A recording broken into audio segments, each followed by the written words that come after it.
কেন্দ্র অফিসে আমরা দেখতে পাচ্ছি এখানে কিছু নেতৃবৃন্দ এসেছেন এবং ওনারা ফুলের তোড়া দিয়ে দলে যোগদান করলেন এবং জাগপার কেন্দ্র অফিসে এসে ওনারা সরাসরি আজকে দলে যোগদান করলেন। সেই ভিডিও ফুটেজটি আমরা ধারণ করছি এবং আমরা জিজ্ঞাসা করব কে কে আসলেন, যদি বলতেন কোথা থেকে আসলেন এবং অন্য কোনো দল আগে করতেন কিনা কোনো রাজনীতিক, বা যেহেতু ওনারা প্রবীণ লোক, রাজনৈতিক লোক, আপনার দলে আমরা দেখতে পাচ্ছি ফুলের শুভেচ্ছা দিয়ে আপনার দলে যোগদান করলেন, তা যদি একটু বলতেন ওনাদের নাম। আমার এই আগে থেকে তাদের সঙ্গে যোগাযোগ ছিল, বিশেষ করে আরও আমার নগরের আমার নেতা, আগামী দিনের সম্মেলন প্রস্তুতি কমিটির যিনি আহ্বায়ক জনাব আশরাফুল ইসলাম আসল নেতৃত্বে এইরকম আর বেশ কয়েকজন মুরব্বী তারা আসছে।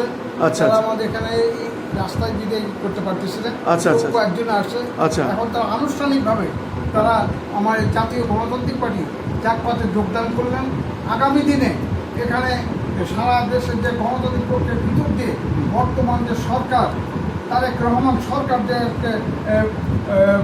প্রতিষ্ঠিত হয়েছে, যে প্রধানমন্ত্রী মাননীয় প্রধানমন্ত্রী তারেক রহমান, তার যে আদর্শ, তার যে কর্মকাণ্ড, বিশেষ করে এখানে ওই আপনার গণতন্ত্রের মাতা বেগম খালেদা জিয়া এবং বহুদিনের গণতন্ত্রের প্রবক্তা শহীদ প্রেসিডেন্ট জিয়াউর রহমান, তাদেরকে আদর্শ এবং শফিউল আলম প্রধানের তার যে দেশকে মাতৃকার প্রতি তার যে আদর্শ, তাকে বাস্তবায়ন করার লোকে আজকে সবাই এখানে যোগদান করতেছে। বিশেষ করে ধন্যবাদ জানাই নগরের নেতা জনাব আশরাফুল ইসলাম হাসুকে, ইতিমধ্যে তার নেতৃত্বে এলাকাও যোগদান হয়েছে।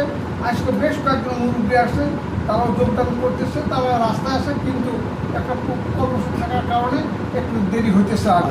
তো আমাদের জাকির হোসেন তার নেতৃত্বে বেশ কয়েকদিন এরকম মুরব্বী আজকে যোগদান করতেছে।